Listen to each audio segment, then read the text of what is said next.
última palestra do dia e esta é diferente de todas as outras, o que é importante ser colocado. Não porque o palestrante seja melhor. Todos que estiveram aqui hoje são extraordinários. Mas essa palestra é muito importante porque tem algo que as outras não têm. Ela acontece aqui. O solo que vai ser descrito hoje é o solo de Alegrete. Os resultados que vão ser apresentados agora foram alcançados a poucos quilômetros aqui do salão. As culturas são as suas próprias culturas. O arroz irrigado, pastagens, lavouras, que vocês conhecem pelo nome. Ednei Minuzzi Hereno é filho de produtor rural. Ele começou na agricultura familiar, sabe o que é trabalhar a terra com as mãos antes de saber o que é trabalhar a terra com agronomia.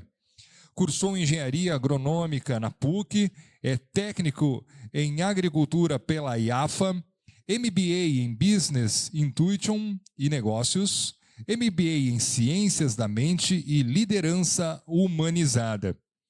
Ednei atuou como consultor técnico em empresas de semente, foi sócio-gestor de lavoura arrozeira por 3 anos, então ele sabe o que é colocar o próprio dinheiro no risco. E hoje é sócio fundador da Consult Plant Soluções Biológicas, onde já atua há 6 anos desenvolvendo soluções biológicas inovadoras para o campo gaúcho. Em outras palavras, Ednei Hereno é um homem do campo gaúcho que encontrou na M1 uma ferramenta para transformar o campo gaúcho. E ele está aqui hoje para provar que isso não é promessa, é resultado. Arroz, pastagens, reduções de nitrogênio, tudo com dados reais, colhidos nesta terra que vocês tanto conhecem. Porque a pergunta que todo produtor faz quando ouve sobre resultados em outros países é: mas funciona aqui? Ednei vai responder isso agora. Com vocês, aqui tem uma reiteração no protocolo de Alegrete. Eu vou falar do Alegrete para o Alegrete. Ednei Hereno, uma salva de palmas.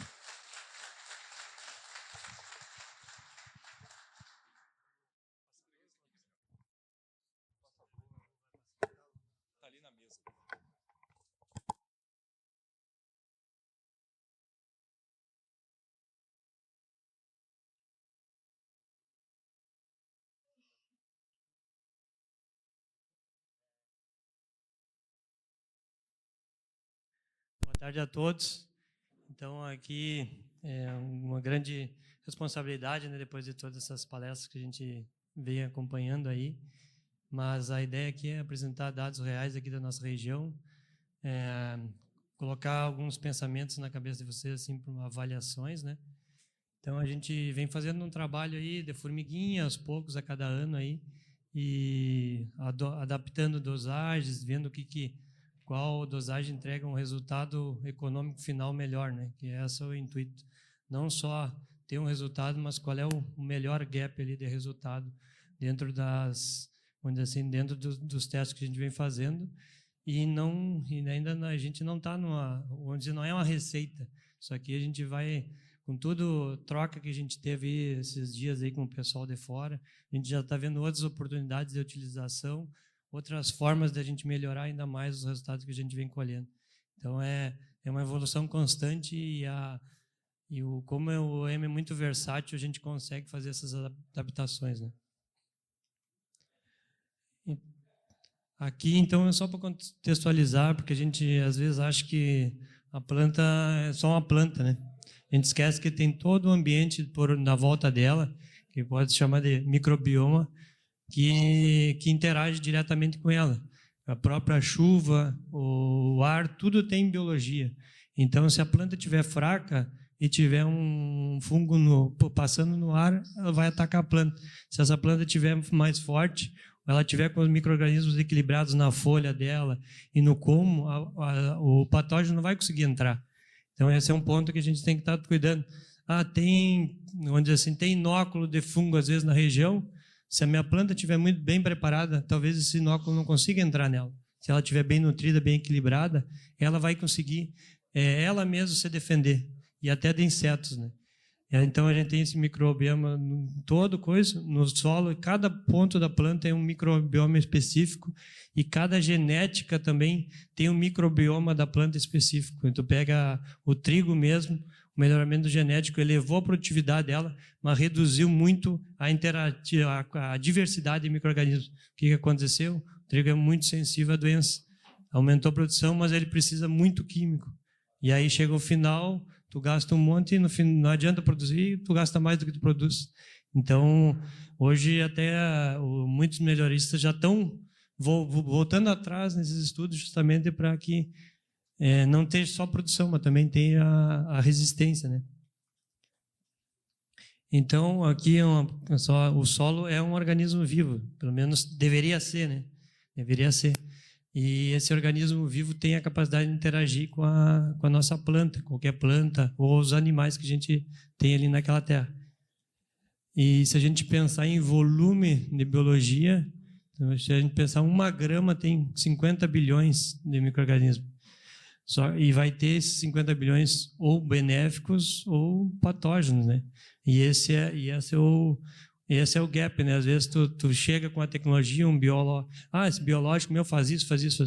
Aí um usa, tem um resultado. O outro diz, eu não tive resultado. Mas qual ambiente foi colocado? Será que esse micro-organismo foi colocado, ele tinha capacidade de competir? Tinha capacidade de se interar naquele ambiente? Às vezes não é o produto que não funciona, é aquele ambiente que não está apto ainda para te estar usando. Vamos dizer assim, naquele contexto. Tu tem que primeiro preparar o ambiente.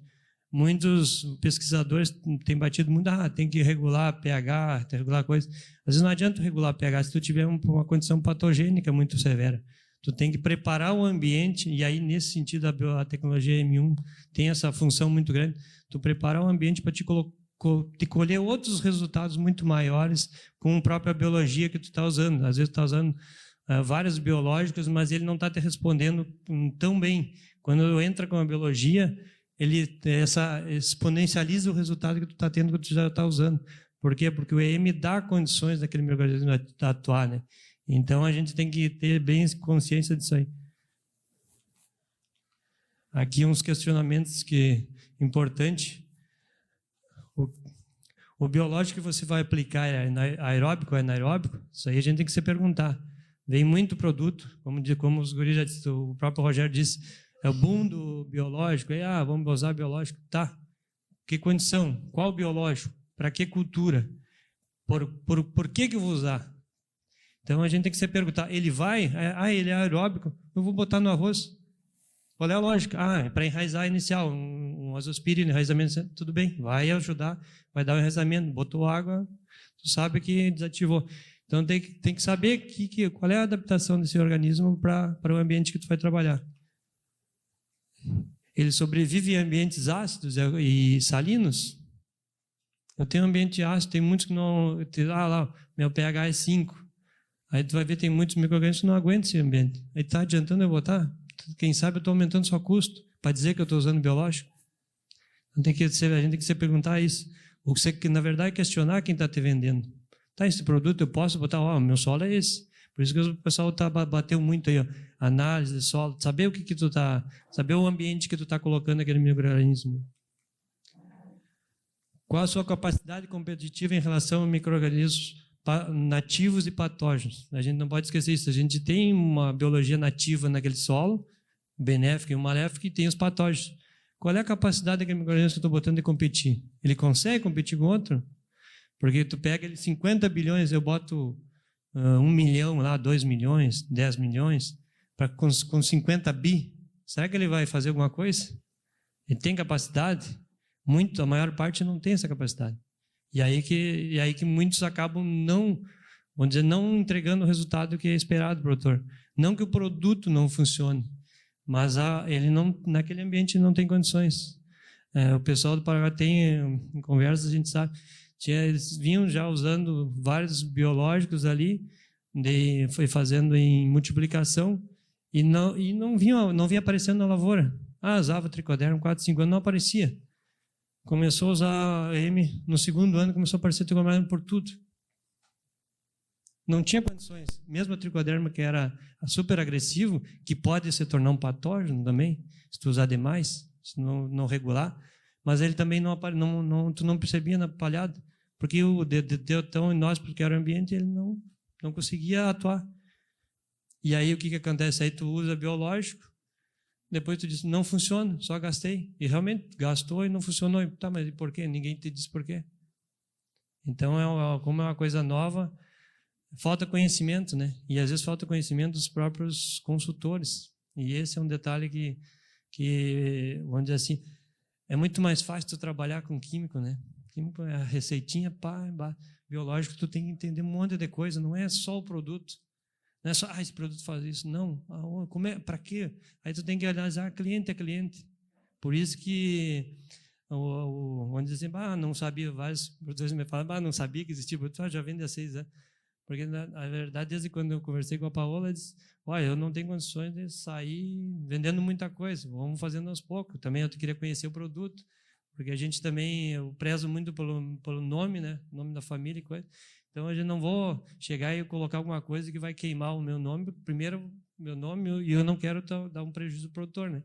Então, vamos com um pouco, deixa eu conhecer mais, ver como é que eu trabalho. Então, eu digo, vou trabalhar devagarzinho. Não tem problema, nós não temos pressa, não queremos volume, não te preocupe, vai trabalhando, o importante é que tu entregue o resultado final e não queime o produto. Então, é nesse sentido que a gente vem trabalhando. Ele pode se tornar patógeno se usar demais ou por vários anos seguidos. E o tricoderma tem esse risco, né? Ele pode se tornar um patógeno. Então, às vezes ninguém fala, vai botando que é bom. Né? E daqui a pouco tu tem pepino. Ou como outros produtos biológicos aí que acabaram sendo usados e acabaram trazendo patógenos para dentro da área. Né?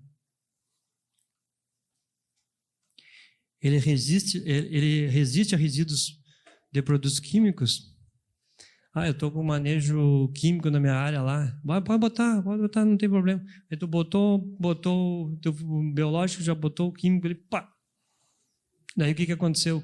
O biológico se tornou um custo para ti, não te deu resultado, porque ele não tinha condições de aguentar aquela condição ali do químico, né? Então, são questões que é importante você perguntar, e perguntar para os consultores, se eles não sabem, eles têm que aprender. Querem vender o produto, não vem querer casar produto, né? Tem que conhecer o que está vendendo. Até porque daí o produtor, nem um produtor que usar o produto e tiver resultado vai deixar de comprar outro. Com certeza vai comprar. Agora o cara que comprou e às vezes o produto fica esquecido lá no galpão, o cara só me largou o produto, eu nem sei para que eu uso. Aí o produto biológico tem essa, o tempo de uso é curto, já daqui a pouco venceu, gastou, não usou, não sabia nem para que era, e ainda está descartando. Ele pode ser aplicado em qualquer fase da cultura e misturado com químicos ou outros biológicos sem causar problemas ou perder eficiências? E aí? Não, biológico pode atracar em qualquer fase, vai. Não é bem assim. Tem casos aí de produtores que perderam produtividade severa por estar um biológico na cauda.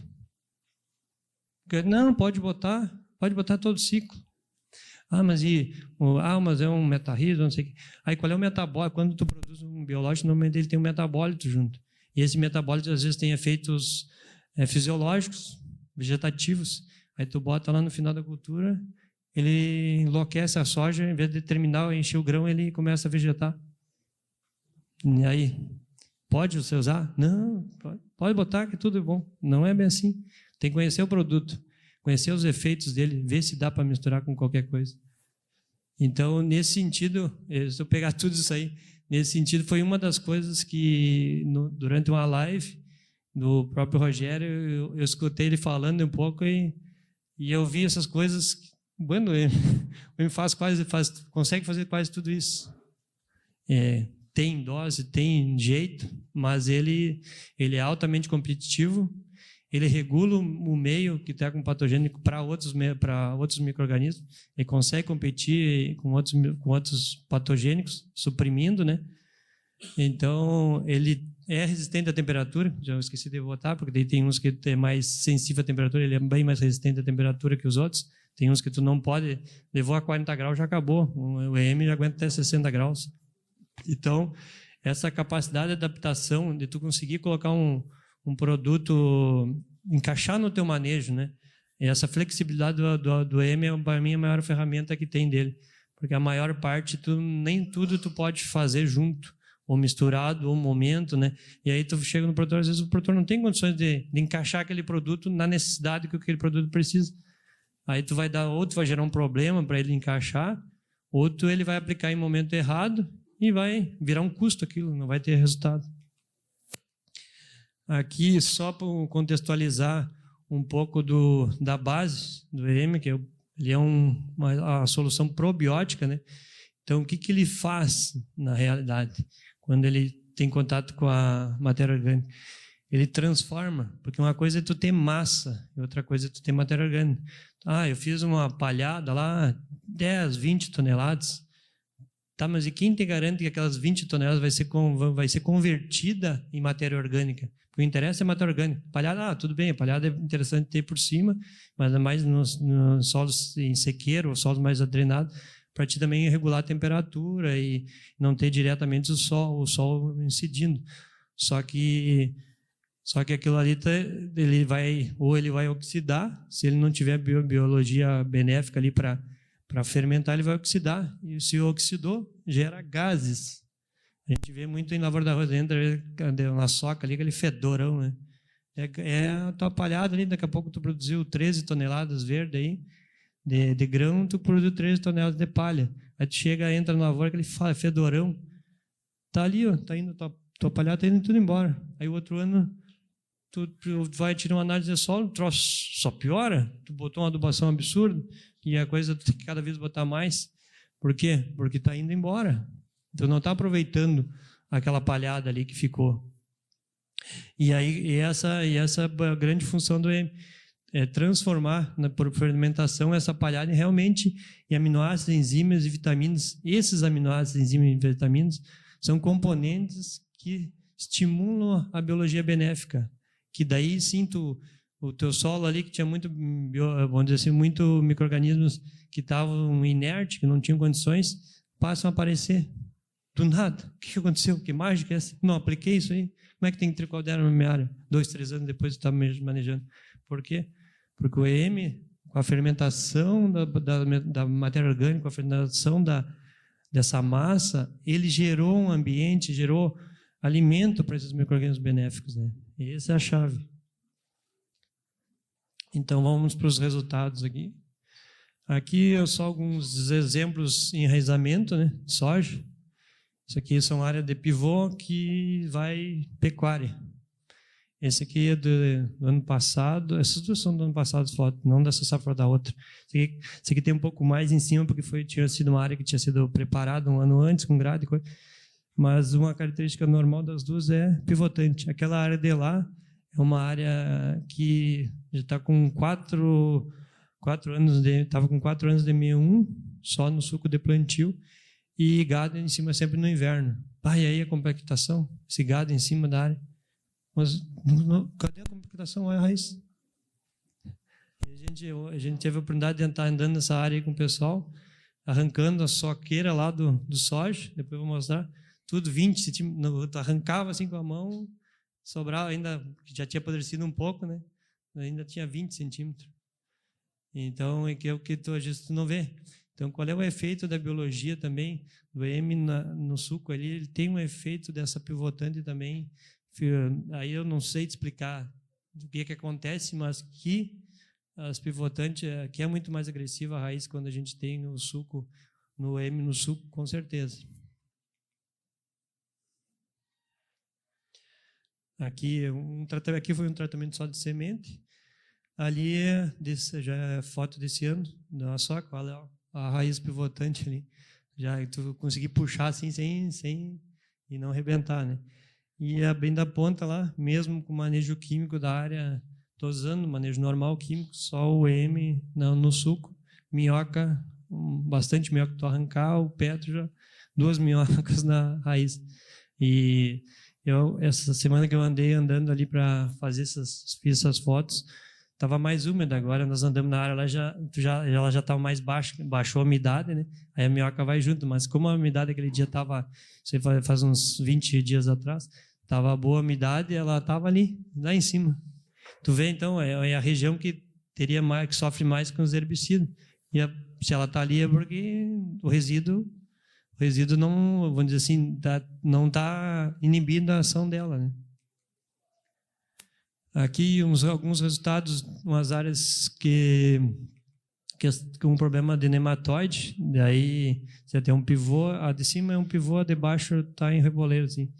É só mais ou menos tem uma ideia de incremento. Nesse caso aí, por questões operacionais e também logística nossa, nós só fizemos uma aplicação. O ideal, a gente, vamos dizer assim, fazer aquela divisão de aplicação é o melhor. A gente até consegue, às vezes, faz o que ele falou ali, aquela dose, mas distribui. Mas aí, por questões, às vezes, tu quer abrir uma área, quer começar um trabalho com o produtor, precisa mostrar um resultado rápido e também se tu vai e volta 2, 3 vezes, daqui a pouco, aí o cara outro dia, não deu, esse ano, aí não fecha. Aí tu vê, tu gastou 4 vezes o que tu gastou de produto lá, né? Para ir lá fazer esse trabalho e às vezes o cara nem te abre mais as portas. Então, eu digo, vamos fazer numa só, vamos ver o que dá e eu sei que dá um resultado, mas pode ser melhor ainda, né? E mais um desafio que eu trouxe com essa imagem aqui é isso aí, ó. Uma coisa que a gente vai olhar para os próximos anos, olhar o NDV antes de fazer um trabalho desses aí e daqui a pouco pegar essa condição crítica aqui, ó, onde está vermelho é nematóide, tu arranca é tomada a raiz.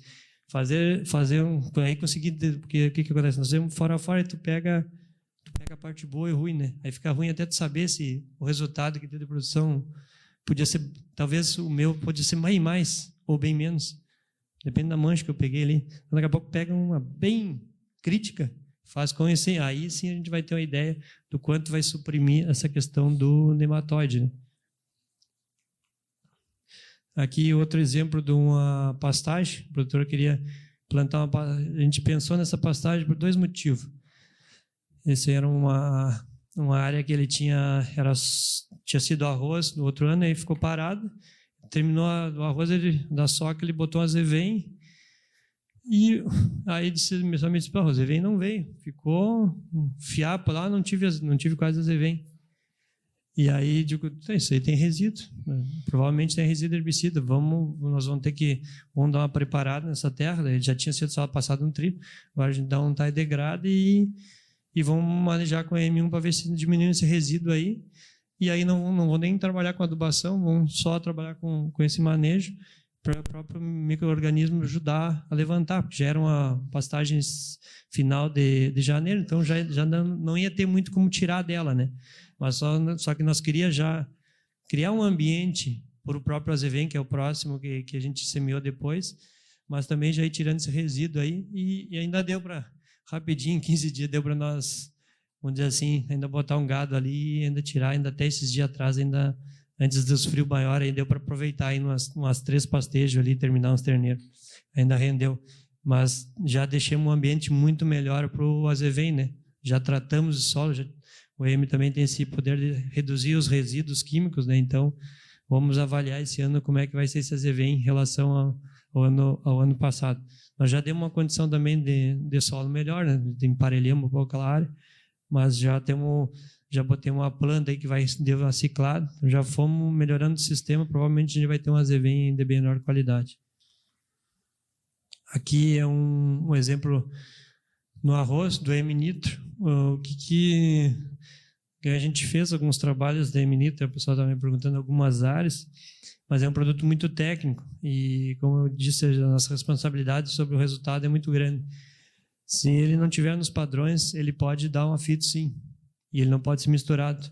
Então, eu vou lá, ativo, e vou lá, libero a aplicação. É um custo alto. O cara quer, vamos fazer 10 hectares. Tia, não tem.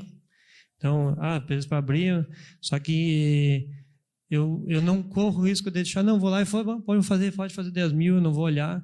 aí o cara queima a lavoura. Então, não, eu só libero depois que eu for lá e conferir coisa e conferir o pulsador do cara. Daqui a pouco o pulsador do cara não está bem limpo. Não, limpei. Assim como às vezes a gente acompanha as colheitas de máquina. As colheitas eu acompanhei todas de arroz. E aí eu ficava, passou de um talhão para o outro, eu ficava cuidando. A máquina secou, descarregou, tudo avisado. Ó, terminou o talhão, você esvazia a máquina e passa para o outro. Aí sempre tinha, claro, colhendo uma lá, nós estávamos colhendo com 7 máquinas, tudo certo, lá no galpão. Aí eu olhei, ela abriu, ela descarregou, veio, opa, 2, 3, eu não vi descarregar. Não, descarregou? Descarreguei. Eu, peraí, subi ali, olhei, meia caixa. Ia trazer meia caixa para a minha área. Não é isso, não é o real, eu quero a realidade. E aí tu vê que, então é a mesma coisa, o produto está limpo, aí tu olha, pô, mas tem um resto de produto, que produto tem aí dentro? Aí tu bota, daqui a pouco dá uma fita e diz, teu produto queimou minha lavoura.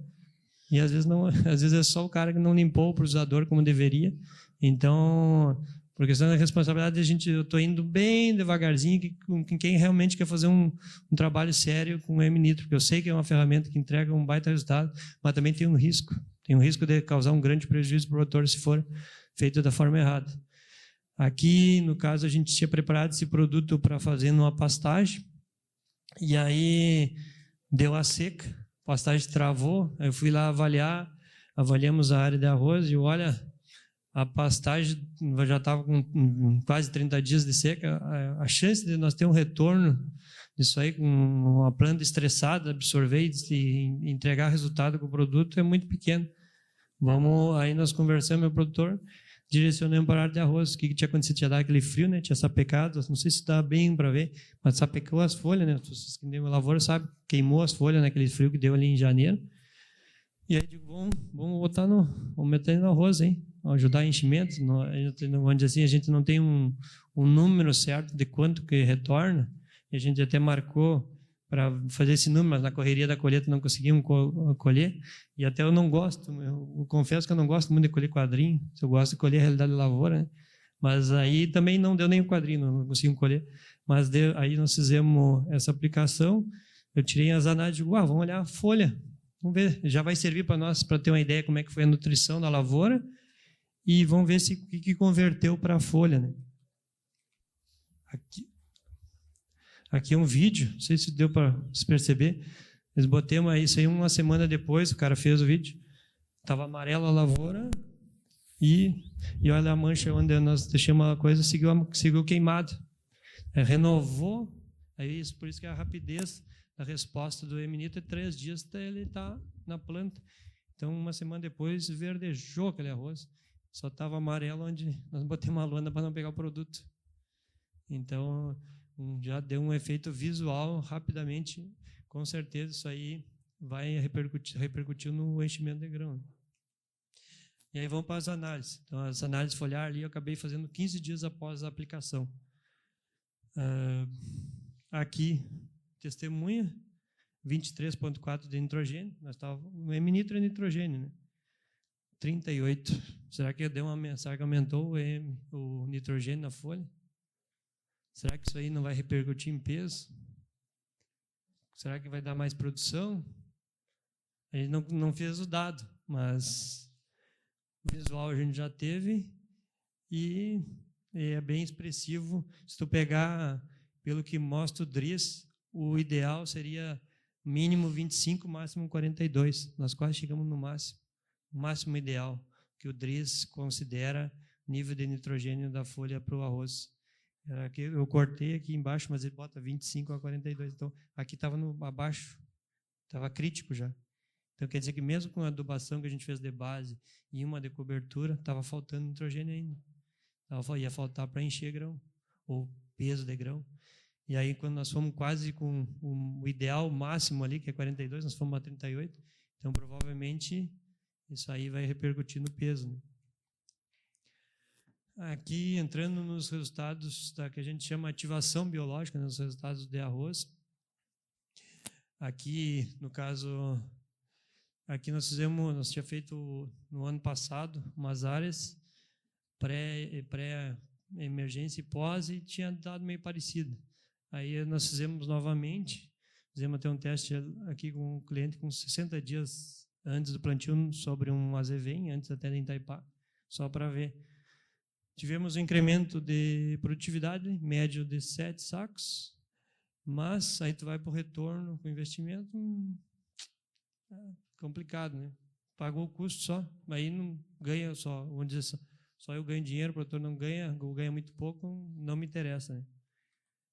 Quando a gente foi por aplicação já pegando a planta emergida, aí começou a ficar interessante, né? Aí nós começamos a ter uma resposta que eu atribuo algumas coisas nesse sentido ao efeito fisiológico na planta, né? O maior efeito fisiológico, está colocando na planta, está absorvendo folha. Isso aí é uma aplicação que foi um pouquinho antes, então, dos herbicidas, às vezes uma semana antes. Então, qualquer herbicida, por mais seletivo que seja do arroz, vai causar algum afito. E ninguém sabe bem quanto que você perde. Mas daqui a pouco nós estamos incrementando dos 23 sacos, daqui a pouco 10 sacos é só dessa fita que a gente está reduzindo ou deixando sem, né? Então, e aí o retorno ficou bem interessante, né? Então, na média, aí só para mostrar aqui, ó, aqui tem um resultado aqui que eu nem considerei. Esse de 90 eu nem considerei na soma da média porque ia destoar, né? O que aconteceu aqui? O produtor teve que cortar a água dessa lavoura. Na verdade, estava colocando água e o levante encostou e ia ter que botar um levante para mais um tombo, né? Aí estava no final do ciclo, ele deu uma avaliada, está garantido. Vou cortar, tirou a água. O que aconteceu? Na área do EM, manteve o nível produtivo. A outra, que é a testemunha, secou a planta antes. A planta não conseguiu aguentar e ela não encheu, perdeu produtividade. Então, às vezes, o corte de água para a nossa região, que tem ladeira e coisa que seca rápido, pode ser um tiro no pé. Só que aí mostra que a tecnologia consegue fazer com que aquela planta com mais raiz ou com mais condições de interagir com a biologia mantivesse ou até aumentasse o meu nível produtivo, mesmo sendo a área de lado a lado, que as duas foi cortada água junto. Só que onde nós tínhamos o tratamento, ela chegou até o final, encheu o grão, normal assim, e a planta ainda estava meio verdeada. Na testemunha, ela chegou a cair, né? Quando o arroz falta água, o 24 morre e ele cai.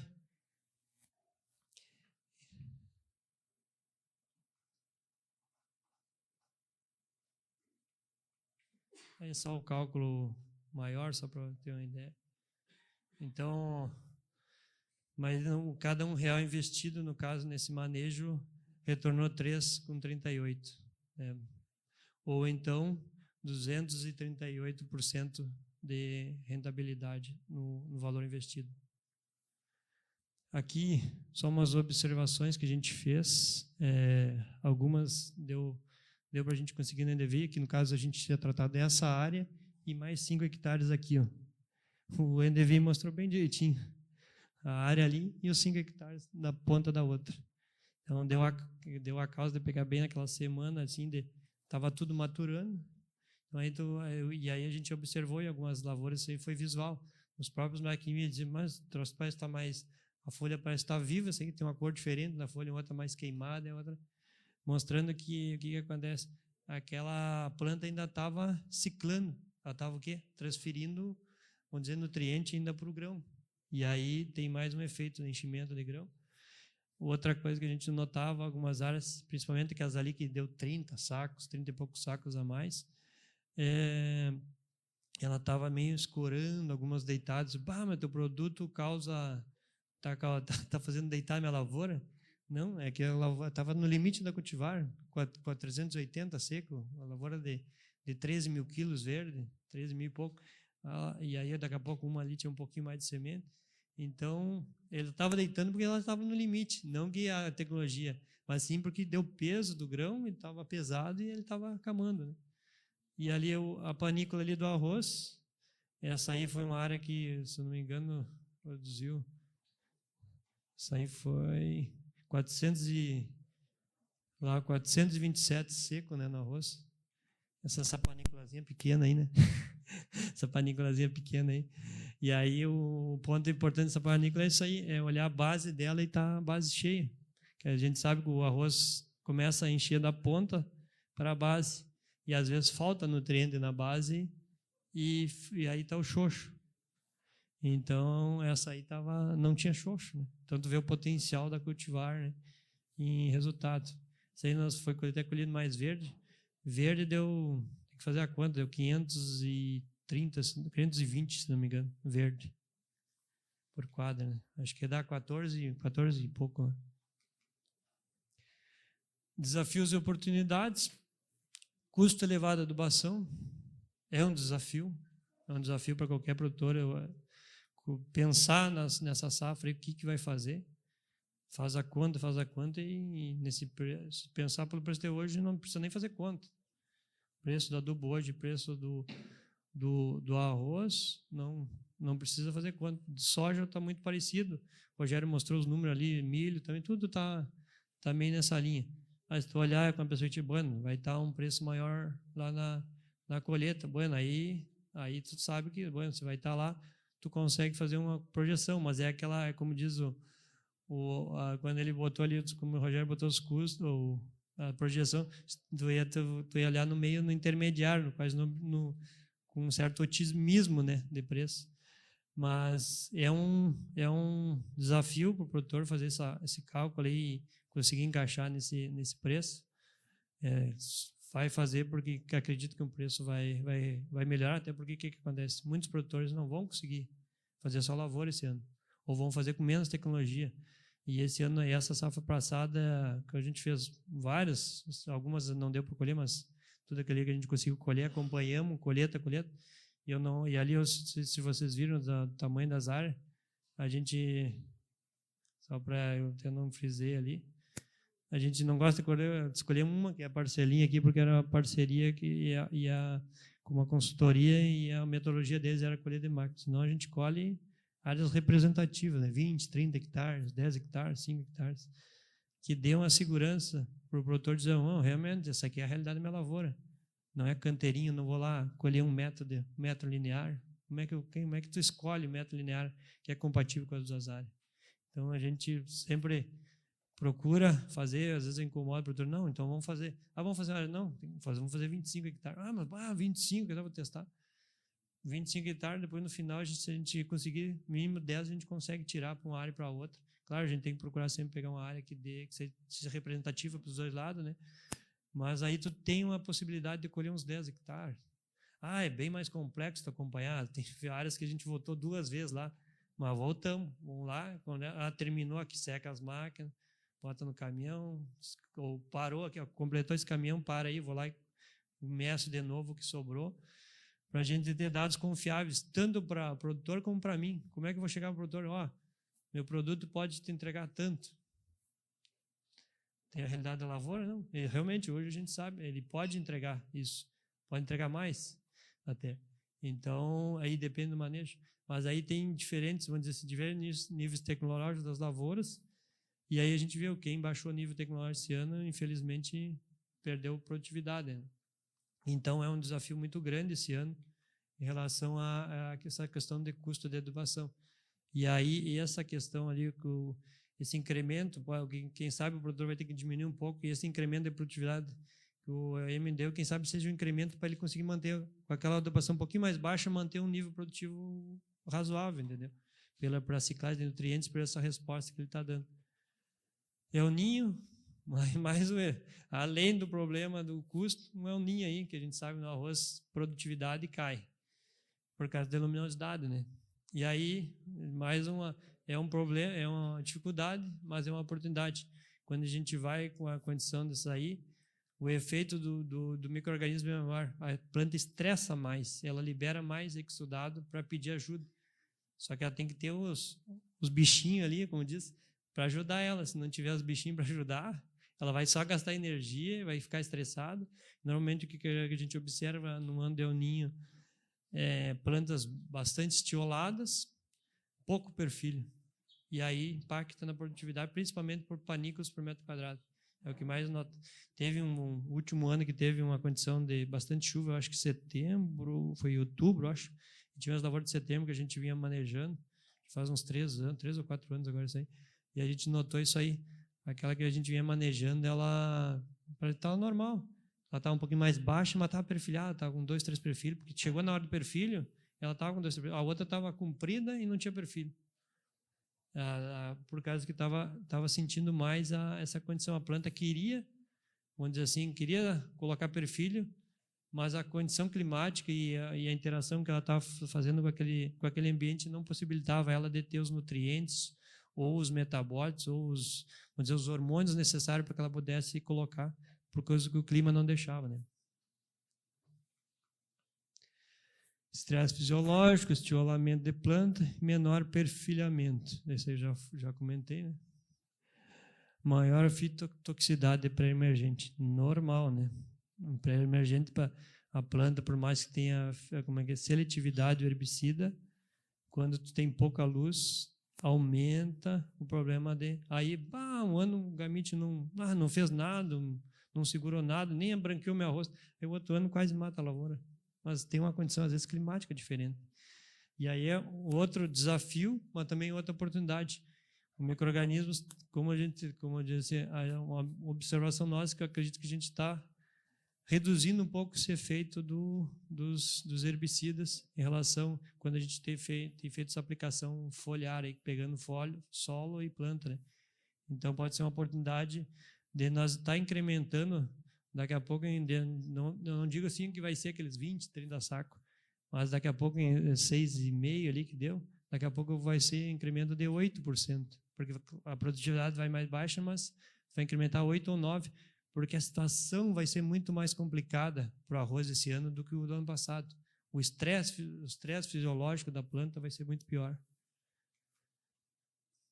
Considerações finais. A tecnologia não resolve sozinha todos os problemas do produtor, mas com certeza, pelos resultados observados, ela é uma ferramenta indispensável para o aumento da rentabilidade da lavoura. Então, sozinha ela não vai resolver.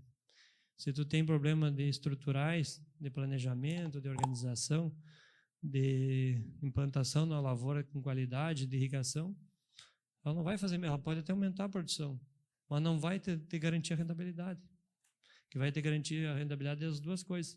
É tu melhorar a produtividade, mas também tu ter uma eficiência, tu já ter vamos dizer assim, um sistema já bem organizado. Vamos ter que preparar. O ano mais desafio, agora está difícil preparar, mas a hora que der, tem que preparar e está pronto para plantar na época. Porque daí tu já sai de uma condição.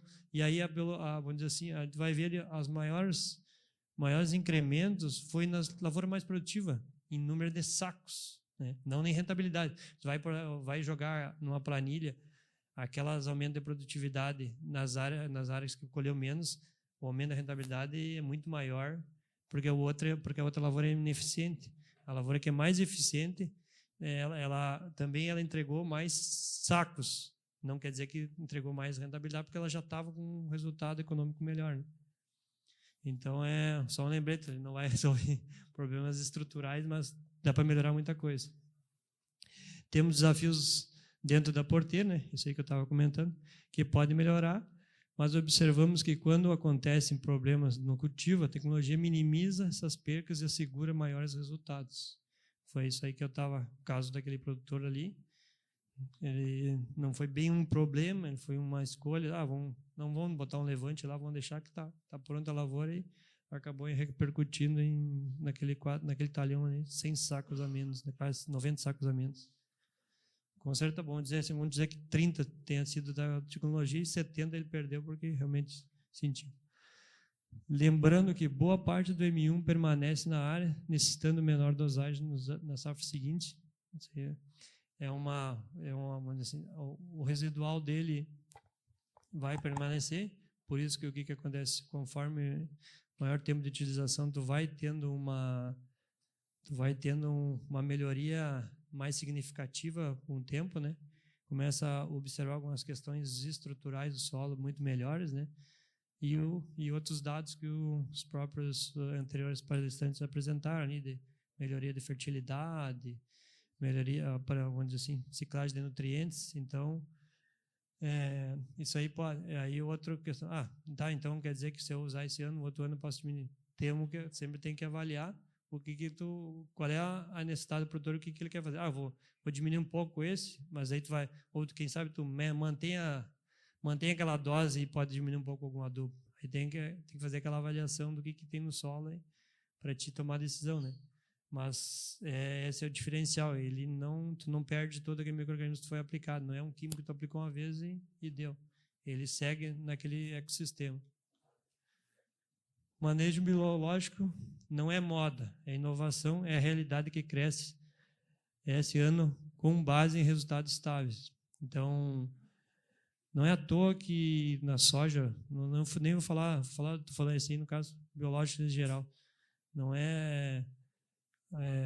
todo mundo está crescendo, realmente está crescendo, porque realmente dá resultado. Mas a gente tem que olhar aqueles parâmetros que eu falei, você questionar, é para mim, eu tenho estrutura, é para o meu solo, o que eu tenho que fazer antes? Você perguntar, porque ele vai dar resultado, dependendo do biológico. Alguns vai dar mais, outros menos, só que a maior parte deles vai precisar de alguém que arrume o terreno primeiro.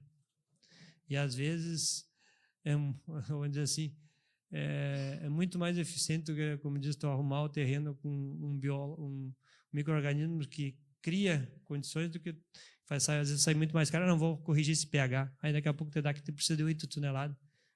Dá para botar nem balde aí, acho que vai precisar nem tu calcalhar. Mas essas questões que a gente se vê aí, ó. Quando se faz bem feito, você colhe resultados. Então, uma lavoura produtiva começa com um solo vivo. Obrigado a todos aí. Fico aberto a perguntas aí. Uma salva de palmas. Convido o Ednei, também ao Cid, para sentar-se, que a gente abre para 15 minutinhos de perguntas e respostas. Por favor, levante a mão os interessados. Só um detalhe, eu vou sentar aqui para traduzir o gauchês. Perguntas? Ariovaldo Cerati, produtor de arroz ecobiológico. Acho que faz uns 12 anos que a gente usa, né, Cid?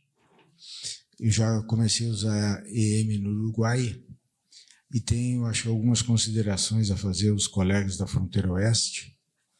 Esse ano, a minha família faz 60 anos que planta arroz. Nunca sonhamos nesses números absurdos, fantasmagóricos de 400 sacos por quadra. Isso é uma insanidade, dentro da visão de um lavoureiro, de uma família de 60 anos, que passou por crises, planos, preços, tudo isso. O que eu vejo do EM? Eu vejo uma revolução em termos de posicionamento de agricultura. Nós que somos produtores rurais, temos que enxergar o solo como a primeira vida que a gente tem que tratar. Esse negócio de nitrogênio, fósforo, potássio, variedade, isso é muito interessante. Mas se tu não tiveres um solo vivo, um solo respeitado, não adianta nada. A primeira coisa que muda totalmente a minha lavoura é quando eu aprendo que o EM funciona em solo mal drenado. Isso é importantíssimo. Se a gente tem uma agropecuária sustentável na fronteira oeste, é porque a gente respeita a rotação lavoura-pecuária, arroz irrigado com gado de pecuária extensiva. Aqui nós não devemos fazer lavoura de gado. Visão de um produtor, engenheiro agrônomo, se as lavouras aqui de Alegrete são plantadas dessa forma, foi eu e meu pai que inventamos a taipa de base larga e ajudamos a estabelecer o plantio direto. Então, a gente tem um pouquinho de história. O EM, no meu negócio, que a gente tem um solo aqui no Brasil muito pobre, a gente não tem 1% de matéria orgânica. Então, tu imagina tu trabalhar com um solo arenoso que não tem 1% de matéria orgânica. Tu tem que ter o máximo respeito. Não existe, é impossível tu ver eu colocar uma máquina dessas que pesa 20 toneladas na minha terra. Impossível. Por quê? Isso não é coincidente com o solo. Ora, se a gente está imaginando o solo, o EM, e aí vem a história desse ano, essa agricultura que jogou essa quantidade de adubo durante esses anos, isso aí está tudo está no solo. Só que os produtores estão viciados com a agricultura química, com essas coisas de 200, 300, 400, 500 quilos de adubo. Eles não podem, se eles tivessem humildade, ou se alguém tivesse capacidade de motivá-los, né, a que efetivamente, através de ferramentas como o EM, resgatar essa quantidade, esse estoque de nitrogênio, principalmente de fósforo e potássio que estão no solo, eles não vão atingir esse número de 400. Só que o grande inimigo da lavoura se chama Instituto Rio Grandense do Arroz. Fui conselheiro do IRGA, tentei ajudar a fazer um monte de coisa, mas tinha um cara no IRGA, e continua o IRGA só pensando em produtividade, não em resultado.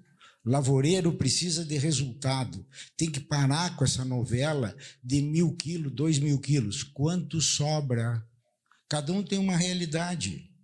E essa palavra, quanto sobra, ninguém tem coragem de dizer. Todo mundo fica se exibindo de quanto produz. Mas na prática não é bem isso. Eu cuido de um negocinho lá de 2.000 hectares e não consigo conhecer o negócio. Aí as pessoas falam 10, 12, 15 mil hectares. Sem gente, como é que tu vai observar? O Rogério mostrou muito bem. Tu tem que estar na lavoura, tu tem que observar. E quando a gente trabalha com vida. É homem olhando a agricultura e medindo isso que tu falou muito bem. Eu imagino que é uma senhora oportunidade para nós da Fronteira Oeste usar essa ferramenta para mitigar muito desse impacto que você fez e transformar isso em resultado. Claro que tu não vai imaginar 400 por quadra, mas imagina 200, que sobra 30. O que adianta 400 se falta 50? Tem que parar de se exibir, tem que ser humilde, tem que viver a nossa realidade. Aquilo que o Rogério apresentou dos problemas do milho, da soja, a lavoura de arroz da Fronteira Oeste tem um problema gravíssimo. Nós temos uma diferença assim, de R$10 em relação aos colegas que plantam no litoral do lado do porto.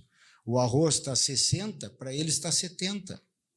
Me diz qual é um negócio que tem 20% de rentabilidade. Nós não temos isso. Nós não temos como competir com o resto do estado. As lavouras nossas têm 2, 3 levantes. Está na hora da gente acordar, de fazer uma agricultura mais coincidente com a nossa realidade. Certo? Então, esse é o testemunho que eu quero dar, porque eu não sou nenhum superpoderoso, mas a gente, morando no campo, e eu tive o privilégio de, quando deu o Covid, ir morar no campo. E a minha visão como engenheiro agrônomo e como dono de negócio mudou totalmente. O que a gente vê dos produtores de caminhonete bonita é um teatro, porque o campo é totalmente diferente. Os funcionários são totalmente diferentes quando tu mora lá. Então, eu digo assim, ó, vamos, se precisar de mim alguma coisa de dar... Só que é o seguinte, né?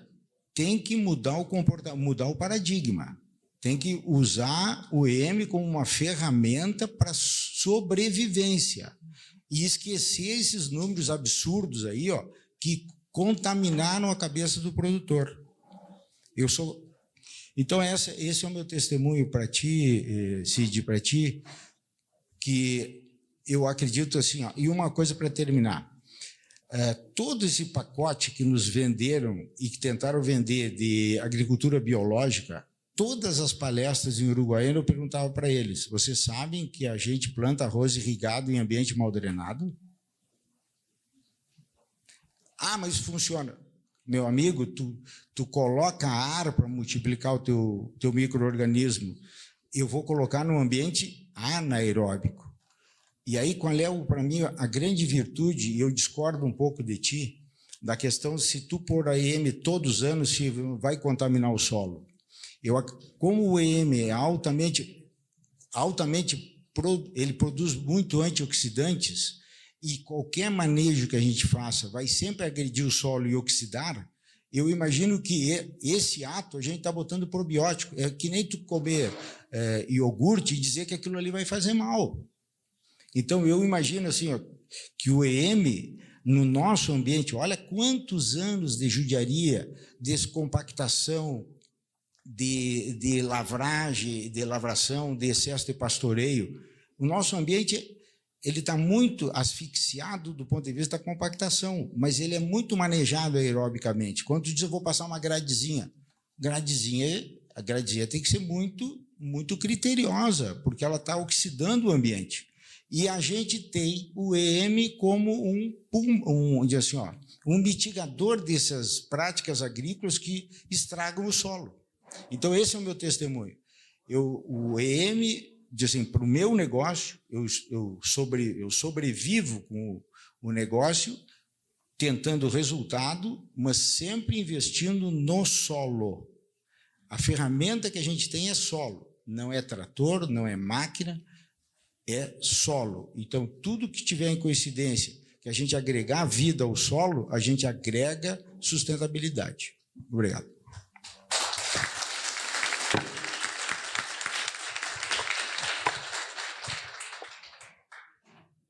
Mais alguém para se manifestar?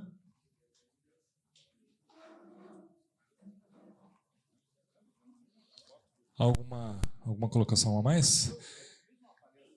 Queridos amigos, quero convidar todos vocês a passarem à frente do casarão para que façamos a foto coletiva de todos os participantes e registremos em redes sociais também para vocês guardar para a posterioridade. Logo após, convidamos vocês para voltar aqui para dentro do salão, que serviremos um coffee break e após o coffee break teremos uma mesa redonda com todos os palestrantes.